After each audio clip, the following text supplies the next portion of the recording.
तो मैं संगीता तिवारी धन परिवार चैनल में आपका हार्दिक स्वागत करती हूं।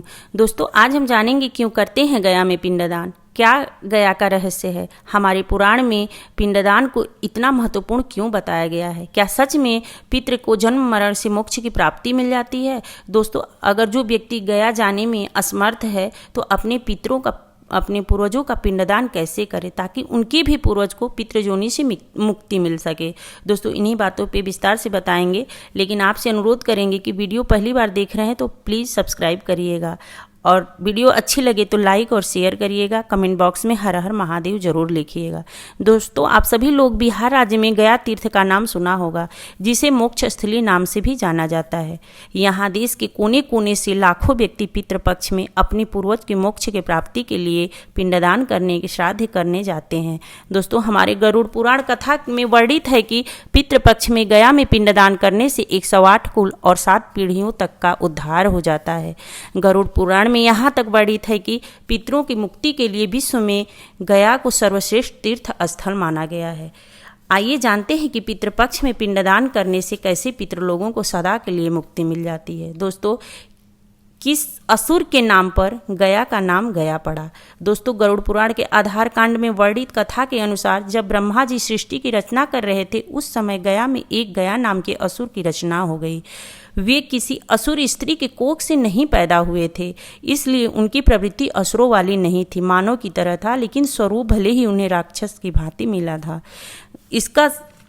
उनका स्वरूप राक्षस होने की वजह से उनको भय था कि मेरी पीढ़ी में मेरी इज्जत सम्मान नहीं होगी, मुझे लोग पसंद नहीं करेंगे, तो वो उनका कोई भी कार्य असुरों वाला नहीं था। दोस्तों, इसलिए वह गयासुर विष्णु भगवान की घोर तपस्या आराधना करने लगे, जिससे भगवान प्रसन्न हुए और गयासुर से वर मांगने को बोले। तो गयासुर ने मांगा कि आप मेरे शरीर में वास करिए, जो मुझे देखे उसके सारे पाप समाप्त हो जाएं, वह पुनः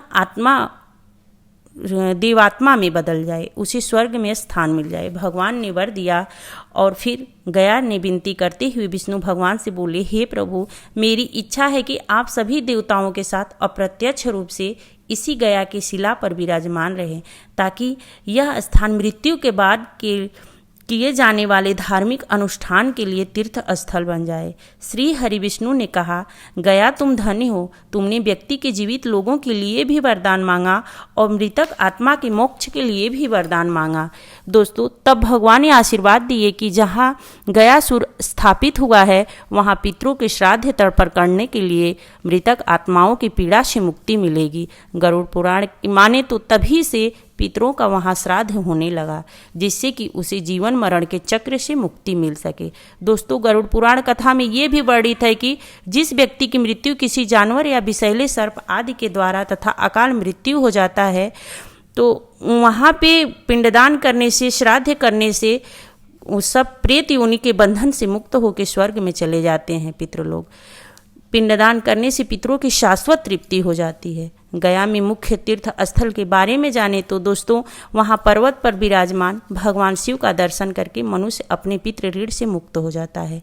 प्रभा तीर्थ में प्रभासेश्वर शिव का दर्शन करने से परम गति को मनुष्य प्राप्त हो जाता है। इसके अलावा भी गया में कई वर्णन गरुड़ पुराण में बताया गया है तीर्थ स्थल का, जैसे हंस तीर्थ स्थान है, मनुष्य के सभी पापों से मुक्त हो जाता है हंस तीर्थ स्थान में स्नान करने से। कोटि तीर्थ, गायलोक, वैतरणी तथा गोमती तीर्थ में श्राद्ध करने पर मनुष्य अपने 21 पीढ़ियों के पितृ को स्वर्ग में ले जाता है। इसके अलावा गायत्री तीर्थ, सावित्री तीर्थ, सरस्वती तीर्थ, स्नान, संध्या तथा तर्पण से 108 पीढ़ी के पितृ को श्राद्ध क्रिया करने से ब्रह्मलोक में प्राप्ति मिलती है।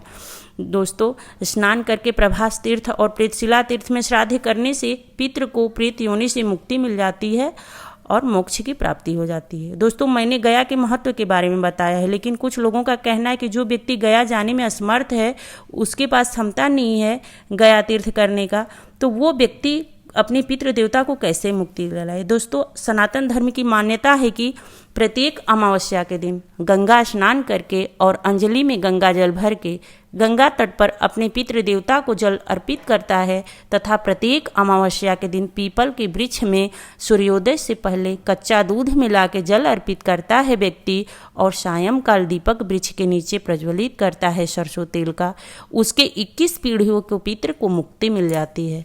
दोस्तों, ये तो मैंने पितृ देवता के श्राद्ध पिंडदान के बारे में, मुक्ति के बारे में बताया है, लेकिन दोस्तों जब तक व्यक्ति के कर्म अच्छे नहीं रहेंगे तब तक इंसान के अंदर किसी जीव जंतु आदि के प्रति ममता की भावना नहीं रहेगी, बड़े गरीब लाचार के प्रति सम्मान नहीं रहेगा, तो इंसान कितना भी गया श्राद्ध कर ले, कितना भी पिंडदान कर ले, गंगा स्नान कर ले, उन्हें कोई फल प्राप्त नहीं होगा। अपने अंदर सद्गुण लाना ही सर्वश्रेष्ठ होता है। दोस्तों, मैंने अपने विचार के बारे में बताया है, लेकिन आपके कर्म के प्रति क्या विचार है कमेंट बॉक्स में ज़रूर बताइएगा। अगर वीडियो अच्छी लगे तो लाइक और शेयर करिएगा। चैनल पे पहली बार है तो प्लीज़ सब्सक्राइब करिएगा।